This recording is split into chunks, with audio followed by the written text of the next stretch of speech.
आप सभी लोगों ने बहुत ही गर्मजोशी के साथ स्वागत किया है और आप जानते हैं भारत की परंपरा है और शिष्टाचार का तकाजा है।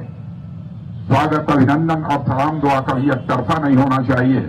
इसलिए मैं भी अपनी तरफ से शीश झुकाकर आप सभी बहनों भाइयों का हार्दिक अभिनंदन करता हूं। आप सभी का मैं स्वागत करता हूं।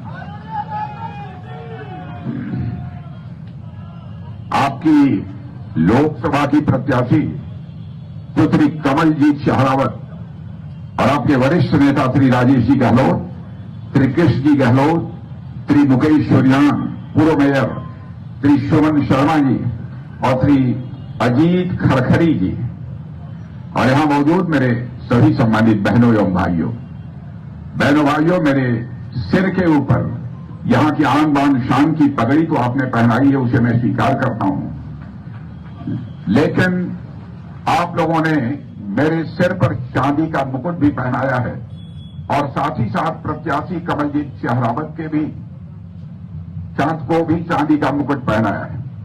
मैं आप सभी से मैं अनुरोध करना चाहूंगा, चुनाव समाप्त हो जाने के बाद जो चांदी का मुकुट आपने पहनाया है, उस चांदी के मुकुट को किसी स्वर्णकार के पास ले जाकर उसको बेचकर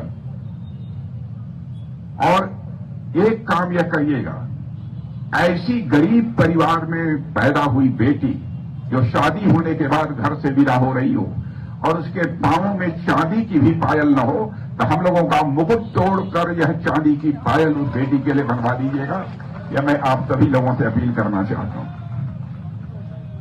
जहां तक इस देश के चुनाव का प्रश्न है, आप सभी लोग जानते हैं 5 चरणों के चुनाव संपन्न हो चुके हैं और बहनों भाइयों, भारत के ही नहीं दुनिया के राजनीतिक विश्लेषक यह दावा कर रहे हैं कि जो भारत में 5 चरणों के चुनाव संपन्न हो गए हैं, उससे यह बात पूरी तरह से साफ हो गई है कि भारतीय जनता पार्टी नेतृत्व की एनडीए 400 से अधिक सीटों पर विजय प्राप्त करके अपनी सरकार बनाने जा रही है।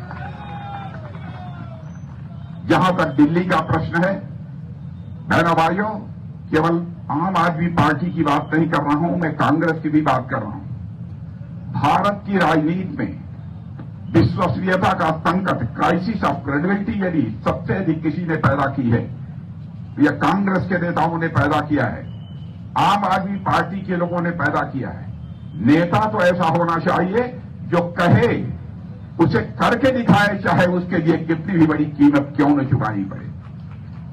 यहां पढ़े लिखे लोग बड़ी संख्या में हैं, हमारे मीडिया के मित्र भी यहां पर मौजूद हैं।